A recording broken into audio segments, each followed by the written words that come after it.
अस्सलाम वालेकुम दोस्तों, कैसे हो? उम्मीद है कि सब खैरियत से होंगे। अल्लाह आप लोगों को ऐसे ही खुश रखे। चलिए आज के किस्से की तरफ बढ़ते हैं। आज का किस्सा बहुत छोटा, मुख्तसर और शॉर्टकट है, लेकिन सबक बहुत बड़ा है। आपको इसको पूरा जरूर सुनना चाहिए। मैं गारंटी से कहता हूं आपका एक सेकंड भी जाया नहीं होगा। अगर आपको अच्छा लगे तो अपने दोस्तों में और अपनों में इसको शेयर जरूर करना। किस्सा यह है कि सुल्तान महमूद गजनवी रहमतुल्लाह अलैह के पास एक शिकारी आया। उसके हाथ में एक चकोर था। चकोर एक परिंदे का नाम है जिसका फोटो आप देख रहे हैं, जिसका एक पांव नहीं था, वो लंगड़ा चकोर था। सुल्तान ने जब उसको देखा तो सुल्तान को वो चकोर बहुत पसंद आया। तो सुल्तान ने उसकी कीमत पूछी तो शिकारी ने उसकी कीमत बहुत बताई, यानी बहुत महंगी कीमत बताई। सुल्तान हैरान हुआ और शिकारी से कहा कि भाई ये तो लंगड़ा है, इसका एक पांव भी नहीं है, इसमें ऐब है, तुम इसकी इतनी कीमत क्यों बता रहे हो, इसको इतना महंगा क्यों बता रहे हो? तो शिकारी ने जवाब दिया, सुल्तान ये चकोर में एक खास बात है, वो मैं आपको बताता हूं। देखिए सुल्तान, मैं जब भी शिकार पर जाता हूं तो इस चकोर को साथ में लेकर जाता हूं और इसको जाल से बांध देता हूं, और ये चकोर अजीब अजीब आवाजें निकालता है। कभी रोने की आवाज, कभी हंसने की आवाज, कभी गम की आवाज, कभी दर्द भरे आवाज।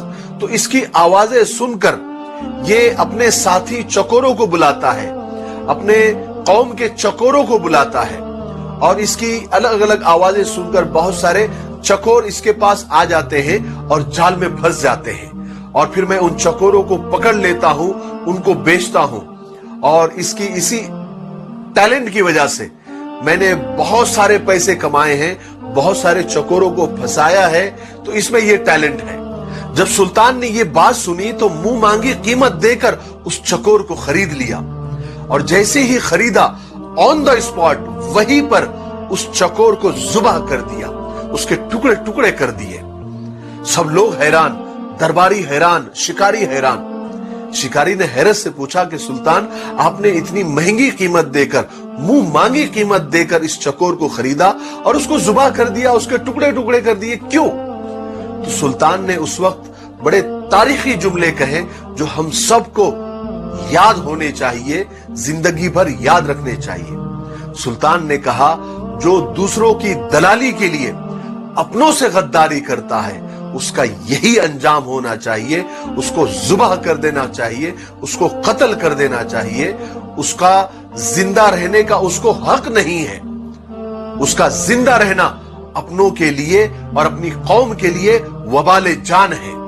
बेशक हमारे अंदर, हमारी कौम के अंदर, हमारे खानदान के अंदर ऐसे कुछ दलाल होते हैं जो होते तो अपने हैं मगर दलाली दूसरों की करते हैं, दलाली दुश्मनों की करते हैं, दलाली गैरों की करते हैं, और अपने ही कौम को और अपने ही खानदान के लोगों को दुश्मनों के हाथ फंसवा देते हैं, दुश्मनों के हाथ बिकवा देते हैं।